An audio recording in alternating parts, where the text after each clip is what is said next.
मुरली वारो श्याम हमारो मुरली वारो श्याम। देखो, भक्त वही है जो कोई भी वस्तु भगवान को समर्पित किए बिना स्वीकार नहीं करता। इस भक्ति मार्ग में दो वस्तु सबसे अधिक ध्यान रखने योग्य है। एक है अन्य के आश्रय का त्याग। यदि हम श्री कृष्ण के हो गए हैं तब हमें किसी दूसरे देवता के पास जाने की जरूरत नहीं है, क्योंकि यदि हम अपने पति के होते हुए, अपने स्वामी के होते हुए किसी दूसरे से अपनी आवश्यकताओं की पूर्ति करने के लिए आगे जाते हैं तो ऐसी स्त्री को समाज अच्छी नजरों से नहीं देखता, और ये बात उसके पति के स्वाभिमान के लिए उचित भी नहीं। या तो हमने जिसकी शरण ग्रहण की है उसमें कोई कमी है,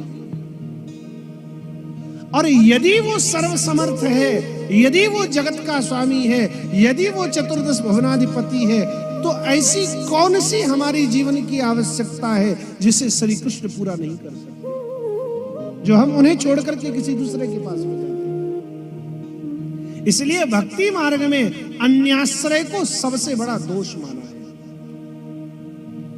श्री कृष्ण के होने के बाद किसी दूसरे के पास जाने की जरूरत नहीं है भैया।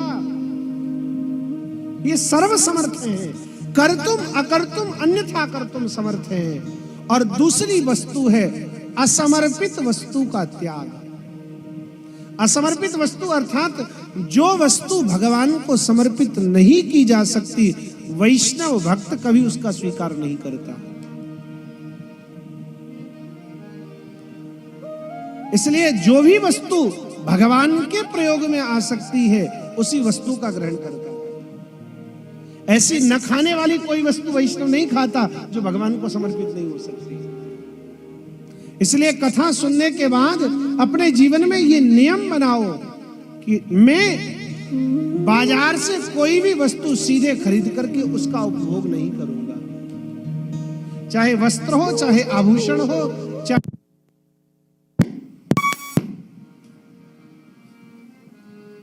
चाहे किसी प्रकार का कोई सामग्री बनी हुई भोजन आदि की सामग्री हो, किसी भी प्रकार की वस्तु को बिना भगवान को समर्पित किए स्वीकार नहीं करना चाहिए। ये वैष्णव का कर्तव्य है।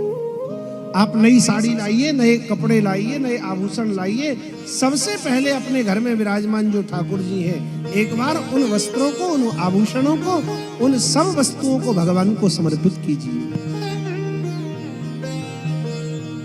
और भगवान की प्रसादी करके, भगवान के चरणों में उनको रख करके फिर उन्हें प्रसादी के रूप में स्वीकार कीजिए। ये वैष्णव का धर्म है। मुरली